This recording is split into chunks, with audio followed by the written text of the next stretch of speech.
Hello everyone, welcome to new success zone. आज हम लोग करेंगे जनवरी करेंट अफेयर 2023 के सभी महत्वपूर्ण प्रश्नों का डिस्कशन करेंगे। इससे पहले हम लोग पार्ट 1 में लगभग 50 क्वेश्चन का डिस्कशन कर चुके हैं। अगर आप लोग उस वीडियो को नहीं देखें तो कृपया प्ले लिस्ट में जाकर जरूर देखें। तो आइए शुरू करते हैं पार्ट 2। पहला सवाल है 51 नंबर सवाल है, भारत रूस संयुक्त उद्यम ने कोरबा ऑर्डिनेंस फैक्ट्री में AK-203 एसॉल्ट राइफल का पहला बैच बनाया है। कोरबा ऑर्डिनेंस फैक्ट्री कहाँ स्थित, यानी कि पूछा जा रहा है कि कोरबा ऑर्डिनेंस फैक्ट्री किस राज्य में स्थित है। तो ये उत्तर प्रदेश में स्थित है कोरबा ऑर्डिनेंस फैक्ट्री। नेक्स्ट देखेंगे, किस भारतीय अमेरिकी को Martin Luther king grand parade national social award से सम्मानित किया गया है। तो ये किया गया है कृष्णा बबिलाला को। कृष्णा बबिलाला को Martin Luther king grand parade special award से सम्मानित किया गया है। नेक्स्ट देखेंगे, हाल ही में किस संस्था ने ग्रामीण स्वास्थ्य सांख्यिकी रिपोर्ट जारी किया है। तो किस संस्था के द्वारा ग्रामीण स्वास्थ्य सांख्यिकी रिपोर्ट जारी किया गया है। तो ये जारी किया गया है स्वास्थ्य एवं परिवार कल्याण मंत्रालय के द्वारा। नेक्स्ट देखेंगे, 75वें स्वतंत्रता दिवस पर भारत के पहले पीएम जवाहरलाल नेहरू के चित्र सहित डाक टिकट जारी किया गया। तो भारत के जो सबसे पहले प्रधानमंत्री थे वे थे जवाहरलाल नेहरू, और इसके चित्र के साथ एक डाक टिकट जारी किया गया है। और ये किस देश के द्वारा जारी किया गया? तो ये श्रीलंका के द्वारा जारी किया गया है। नेक्स्ट सवाल देखेंगे, वर्ल्ड इकोनॉमिक फोरम 2023 की वार्षिक बैठक का थीम क्या था। तो इसका थीम रखा गया था कोऑपरेशन। क्या हो जाएगा दोस्तों? Cooperation in a fragmented world. Option B is a right answer. Next देखेंगे, 56 नंबर, नौसेना अभ्यास वरुण का आयोजन भारत और किस देश के बीच होता है। तो ये फ्रांस के बीच होता है। पूछा जाएगा वरुण अभ्यास किन दो देशों की संयुक्त अभ्यास है। तो ये भारत प्लस फ्रांस, भारत और फ्रांस के बीच एक अभ्यास होता है जिसका नाम है वरुण अभ्यास। नेक्स्ट देखेंगे, हाल ही में किस कंपनी ने वुमेन्स IPL के मीडिया राइट्स हासिल किया है। तो किस कंपनी के द्वारा वुमेन्स IPL के मीडिया राइट्स हासिल किया गया। तो ये वाईकॉम 18 के द्वारा ये हासिल किया गया है। नेक्स्ट देखेंगे, 6G तकनीकी लागू करने वाला पहला आकांक्षी जिला विदिशा किस राज्य में स्थित है। तो सबसे पहले आप लोग देखेंगे कि 6G तकनीकी है, इस तकनीकी को लागू करने वाला पहला आकांक्षी जिला बना है ये विदिशा, और विदिशा स्थित है मध्य प्रदेश में स्थित है। नेक्स्ट है, हाल ही में किस सार्वजनिक क्षेत्र के बैंक ने किसान पुष्पक योजना का नाम है किसान पुष्पक योजना, और इसके तहत गरुड़ एरोस्पेस के साथ भागीदारी किया गया। तो ये भागीदारी किया गया है यूनियन बैंक ऑफ इंडिया के साथ। नेक्स्ट है, किस फिल्म ने क्रिटिक्स चॉइस अवार्ड्स 2023 में बेस्ट फॉरेन लैंग्वेज फिल्म का अवार्ड जीता है। तो ये जीता गया है RRR के द्वारा। किसके द्वारा जीता गया? RRR के द्वारा जीता गया है। आप लोग इसे ध्यान में रखेंगे कि क्रिटिक्स चॉइस अवार्ड्स 2023 में बेस्ट फॉरेन लैंग्वेज का फिल्म का अवार्ड दिया गया है RRR को।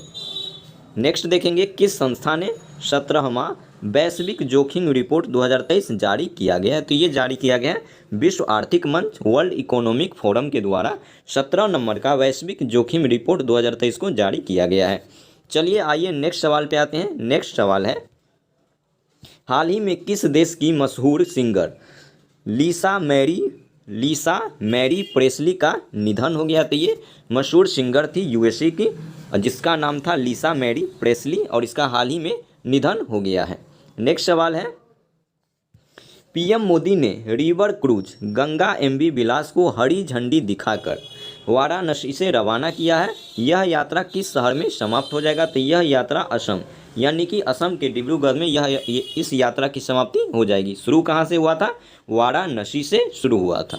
अगला सवाल देखेंगे, Tata power renewable housing society के लिए भारत का पहला सोलर प्लांट किस शहर में स्थापित किया जाएगा। तो ये पूछा जा रहा है कि Tata power renewable housing society के लिए भारत का पहला सोलर प्लांट जो है यह किस शहर में स्थापित किया जाएगा। तो इसका स्थापना मुंबई शहर में किया जाएगा। नेक्स्ट है, विश्व बैंक की वैश्विक आर्थिक संभावना रिपोर्ट।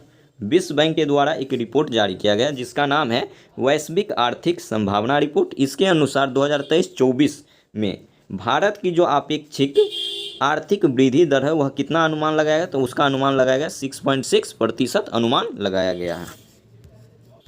तो 6.6% अनुमान लगाया गया है। नेक्स्ट सवाल देखेंगे, year of enterprises projects. Year of enterprises project किस राज्य की एक प्रमुख योजना है? तो ये केरल राज्य की एक प्रमुख योजना है। नेक्स्ट सवाल देखेंगे, भारत का पहला 5G सक्षम ड्रोन किस टेक स्टार्टअप द्वारा विकसित किया गया? तो ये IG ड्रोन्स के द्वारा विकसित किया गया है। सवाल है कि भारत का पहला 5G सक्षम ड्रोन किस टेक स्टार्टअप के द्वारा विकसित किया गया है? तो आपका राइट आंसर हो जाएगा IG ड्रोन्स। नेक्स्ट सवाल देखेंगे, केंद्रीय मंत्री सर्बानंद सोनोवाल किस शहर में school of logistics waterway and communication का उद्घाटन किए हैं? तो इसका उद्घाटन किया गया है अगरतला शहर में, जो कहाँ की राजधानी है? तो त्रिपुरा की राजधानी अगरतला में सर्बानंद सोनोवाल के द्वारा school of logistics waterway and communication का उद्घाटन किया गया है। अगला सवाल देखेंगे, स्वदेश दर्शन 2.0 स्वदेश दर्शन का दूसरा संस्करण जारी किया गया और इसका नाम है स्वदेश दर्शन 2.0 योजना के तहत चयनित कुमारकोम और बेपोर जो है यह किस राज्य में स्थित है? तो ये स्थित है केरल राज्य में। आप लोग इसे याद रखेंगे, पूछा जाएगा कि स्वदेश दर्शन 2.0 योजना के तहत चयनित कुमारकोम और बेपोर जो है यह किस राज्य में स्थित है? तो ये केरल राज्य में स्थित है। तो आपका राइट आंसर हो जाएगा केरल। अगला सवाल देखेंगे, हाल ही में फिल्म RRR के सॉन्ग आप लोग सुने होंगे, सॉन्ग ये बहुत अच्छा ही सॉन्ग था। RRR का एक सॉन्ग था नाटू नाटू। नाटू नाटू को गोल्डन ग्लोब सॉन्ग्स का अवार्ड मिला है। इसमें पूछा जा रहा है कि RRR जो मूवी थे इसका निर्देशक यानी कि डायरेक्टर कौन है? तो इसका डायरेक्टर है SS राजामौली। नेक्स्ट सवाल देखेंगे, CPCB की रिपोर्ट के अनुसार वर्ष 2022 में भारत का सबसे प्रदूषित शहर कौन सा है? तो भारत का सबसे प्रदूषित शहर बन गया है भारत की राजधानी दिल्ली। नेक्स्ट सवाल है, 83वां अखिल भारतीय पीठासीन अधिकारी सम्मेलन इसका आयोजन किस शहर में हुआ है? तो इसका आयोजन जयपुर में किया गया था। 83वां अखिल भारतीय पीठासीन अधिकारी सम्मेलन का आयोजन किया गया जयपुर में। नेक्स्ट सवाल देखेंगे, किस भारतीय सार्वजनिक क्षेत्र के बैंकों को श्रीलंका के 3 बैंकों के विशेष रुपया वेस्ट्रो खाता रखने के लिए RBI से मंजूरी मिली है? तो ये मिला है इंडियन बैंक को मंजूरी मिल गया है। भारत के किस खिलाड़ी ने रणजी ट्रॉफी के इतिहास का अब तक का दूसरा सबसे बड़ा स्कोर बनाया गया? तो ये स्कोर बनाया गया है पृथ्वी शॉ के द्वारा बनाया गया है। रणजी ट्रॉफी इतिहास का अब तक का दूसरा सबसे बड़ा स्कोर किस खिलाड़ी के द्वारा बनाया गया? तो ये पृथ्वी शॉ के द्वारा बनाया गया है। हाल ही में किस देश के फुटबॉलर गैरेथ बेल ने संन्यास ले लिया है? तो गैरेथ बेल जो है यह फुटबॉलर है, वेल्स के फुटबॉलर है। वेल्स कहाँ का शहर है? तो एक इंग्लैंड का शहर है और यहाँ के खिलाड़ी कौन है? तो गैरेथ वेल्स है और इसने संन्यास ले लिया है। नेक्स्ट है, 15 जनवरी को 75वां सेना दिवस किस शहर में आयोजित किया गया था? पूछा जा रहा है कि 15 जनवरी को 75वां सेना दिवस किस शहर में आयोजित किया गया था? तो ये बेंगलोर शहर में इसका आयोजन किया गया था। केंद्रीय मंत्री जितेंद्र सिंह ने किस राज्य में national genome editing and training centre का उद्घाटन किया है? तो ये किया गया है पंजाब में इसका उद्घाटन किया गया है। नेक्स्ट सवाल देखेंगे, न्यूयॉर्क फिल्म क्रिटिक्स सर्कल में बेस्ट डायरेक्टर का अवार्ड किसे मिला है? तो ये अवार्ड मिला है SS राजामौली को। नेक्स्ट सवाल देखेंगे, 17वां प्रवासी भारतीय दिवस किस शहर में आयोजित किया गया था? तो ये इंदौर में इसका आयोजन किया गया था। हाल ही में कहाँ बेली सस्पेंशन ब्रिज का उद्घाटन किया गया है? तो जम्मू कश्मीर में बेली सस्पेंशन ब्रिज का आयोजन किया गया है। नेक्स्ट देखेंगे, भारत की कौन सी खिलाड़ी ने हाल ही में प्रतिष्ठित अंडर 15 ब्रिटिश ओपन स्क्वैश का टाइटल जीता है? तो ये अनाहत सिंह के द्वारा जीता गया और अनाहत सिंह का संबंध किस खेल से है? तो ये क्वैश खेलते हैं। अनाहत सिंह क्या खेलते हैं? तो ये स्क्वैश खेलते हैं। नेक्स्ट देखेंगे,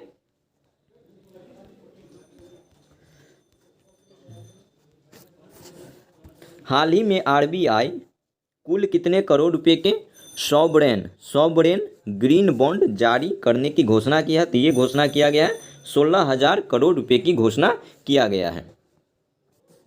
CMIE की नवीनतम रिपोर्ट के अनुसार किस राज्य में दिसंबर 2022 में सबसे अधिक बेरोजगारी दर्ज देखी गई? सबसे अधिक बेरोजगारी दर्ज देखा गया है, ये हरियाणा में देखा गया है।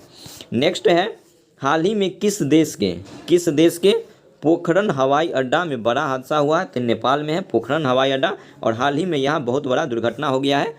प्लेन में आग लग जाने के कारण बहुत सारे लोगों की जानें चली गई और बहुत लोग घायल हुए थे इसमें। नेक्स्ट देखेंगे, प्रवासी भारतीय सम्मान दिवस से सम्मानित मोहम्मद इरफान अली किस देश के राष्ट्रपति है? तो ये गुयाना के राष्ट्रपति है। नेक्स्ट देखेंगे, हाल ही में मुख्यमंत्री आवास भूमि अधिकार योजना का नाम है मुख्यमंत्री आवास भूमि अधिकार योजना, किस राज्य में शुरू की गई है? तो ये योजना शुरू किया गया है मध्य प्रदेश राज्य में शुरू किया गया। कौन सी नई योजना? तो मुख्यमंत्री आवास भूमि अधिकार योजना। याद रखेंगे आप लोग इसे। हाल ही में किस खिलाड़ी ने वर्ल्ड रैपिड एवं वर्ल्ड ब्लिट्ज शतरंज दोनों में खिताब जीता है? तो ये जीता गया है मैग्नस कार्लसन के द्वारा जीता गया है। किसके द्वारा? तो मैग्नस कार्लसन के द्वारा हाल ही में वर्ल्ड रैपिड एवं वर्ल्ड ब्लिट्ज दोनों में शतरंज खिताब जीता गया है। नेक्स्ट देखेंगे, पीएम मोदी ने 108वीं इंडियन साइंस कांग्रेस का उद्घाटन कहाँ किया है? पीएम मोदी के द्वारा 108वीं इंडियन साइंस कांग्रेस का उद्घाटन किस शहर में किया गया है? तो ये नागपुर में इसका आयोजन किया गया था। किसके द्वारा?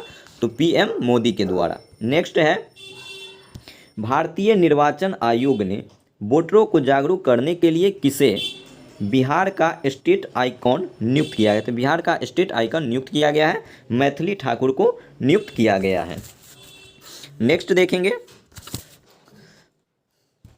पुर्तगाल के क्रिस्टियानो रोनाल्डो पुर्तगाल के खिलाड़ी हैं, फुटबॉलर, और ये किस फुटबॉल क्लब से जुड़े हुए हैं? तो अल नासर फुटबॉल क्लब से जुड़े हुए हैं। क्रिस्टियानो रोनाल्डो का संबंध किस खेल से है? तो ये फुटबॉल से है, और इसका संबंध किस क्लब से है? तो अल नासर क्लब से ये संबंधित है। नेक्स्ट देखेंगे, ICC men's T20 cricket of the year 2022 के लिए किस भारतीय खिलाड़ी को शॉर्ट लिस्ट किया गया है? तो ये सूर्य कुमार यादव को शॉर्ट लिस्टेड किया गया है। नेक्स्ट सवाल देखेंगे, किस भारतीय संस्थान को G20 साइंस वर्किंग ग्रुप का सचिवालय नाम दिया गया है? ध्यान से सुनेंगे, बहुत ही अच्छा सवाल है। किस भारतीय संस्थान को G20 साइंस वर्किंग ग्रुप का सचिवालय नाम दिया गया है? तो इसका सही जवाब हो जाएगा IISc बेंगलुरु। क्या हो जाएगा? IISc बेंगलुरु इसका सही जवाब हो जाएगा। नेक्स्ट देखेंगे आप लोग, दक्ष किस संस्था द्वारा संचालित पेमेंट फ्रॉड रिपोर्टिंग शेड्यूल है? पूछा जा रहा है सवाल में कि दक्ष किस संस्था के द्वारा संचालित पेमेंट फ्रॉड रिपोर्टिंग मॉड्यूल है? तो ये RBI का है। किसका है दोस्तों? तो ये भारतीय रिजर्व बैंक का है। RBI के द्वारा ये मॉड्यूल जारी किया है। कौन सा? तो दक्ष। आप लोग इसे ध्यान में रखेंगे। अगले सवाल पे आएंगे हम लोग। नेक्स्ट सवाल है, G20 डिजिटल इनोवेशन एलायंस शिखर सम्मेलन का आयोजन किस शहर में किया गया है? तो इसका आयोजन किया गया बेंगलोर शहर में। आप लोग ध्यान में रखेंगे। G20 डिजिटल इनोवेशन एलायंस शिखर सम्मेलन का आयोजन बेंगलोर में किया गया था। अगले सवाल पे आएंगे, भारत ने कितने मेगावाट की Mangdechhu hydro power project Bhutan की ड्रक ग्रीन पावर कॉर्प को हैंड ओवर किया है? तो ये हो जाएगा कितना? तो ये हो जाएगा 750 मेगावाट। भारत ने कितने मेगावाट की Mangdechhu hydro power project Bhutan की ड्रक ग्रीन पावर कॉर्प को हैंड ओवर किया है? तो ये 720 मेगावाट हो जाएगा। नेक्स्ट है, इंडियन आर्मी ने पहला 3D प्रिंटेड हाउस का उद्घाटन किस शहर में किया है? तो इसका उद्घाटन किया गया अहमदाबाद में। इसका आयोजन उद्घाटन किया गया है। नेक्स्ट सवाल देखेंगे, नेशनल मोबाइल मॉनिटरिंग सिस्टम किस केंद्रीय मंत्रालय की एक पहल है? तो ये पहल है ग्रामीण विकास मंत्रालय का एक पहल है। उस पहल का नाम है national mobile monitoring system NMMS। Next सवाल देखेंगे, रेल मंत्रालय के स्टेशन पुनर्विकास अभियान के तहत घोषित नई योजना का नाम क्या रखा गया है? तो नई योजना का नाम है अमृतधारा स्टेशन योजना। अमृतधारा स्टेशन योजना, यह योजना लाया गया है कि जो रेलवे स्टेशन को पुनर्विकास करने के लिए, तो रेल मंत्रालय के स्टेशन पुनर्विकास अभियान के तहत एक नया योजना बनाया गया। उस योजना का नाम है अमृतधारा स्टेशन योजना।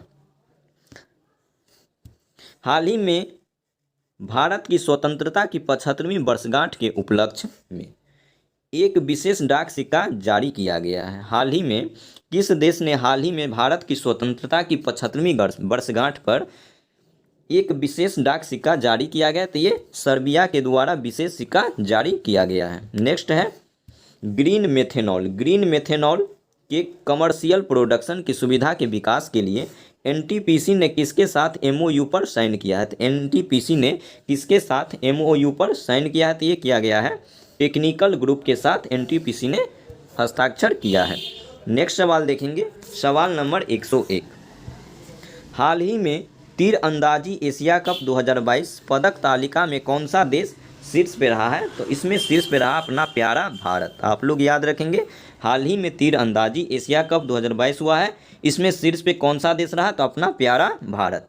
नेक्स्ट देखेंगे 102 नंबर, 30वां एकलव्य पुरस्कार 2022 किसे दिया गया है? तो ये पुरस्कार दिया गया है स्वाति सिंह को। आप लोग वन लाइनर में जो दिया हुआ है वो गलत दिया हुआ है, आप लोग वहाँ पे कट करके स्वाति सिंह लिख देंगे, मिसप्रिंट हो गया है वन लाइनर में, इसलिए आप लोग वहाँ पे सही कर लेंगे। तो 30वां एकलव्य पुरस्कार 2022 किसे दिया गया? तो ये स्वाति सिंह को दिया गया है। नेक्स्ट सवाल देखेंगे, हाल ही में रेलवे बोर्ड के नए चेयरमैन एवं सीईओ किसे नियुक्त किया गया है? तो ये अनिल कुमार लोहाटी को नियुक्त किया गया है। नेक्स्ट सवाल देखेंगे, किसे भारतीय राष्ट्रीय राजमार्ग प्राधिकरण का नया अध्यक्ष नियुक्त किया गया है? तो संतोष कुमार यादव को। संतोष कुमार यादव को भारतीय राष्ट्रीय राजमार्ग प्राधिकरण का नया अध्यक्ष नियुक्त किया गया है। तो ये था जनवरी 2023 के कंप्लीट करेंट अफेयर। अगर आप लोग को वीडियो अच्छा लगा हो तो लाइक, सब्सक्राइब और कमेंट करेंगे, और कुछ भी त्रुटि हुआ तो आप लोग कमेंट बॉक्स में ज़रूर कमेंट्स करेंगे। Thank you for watching.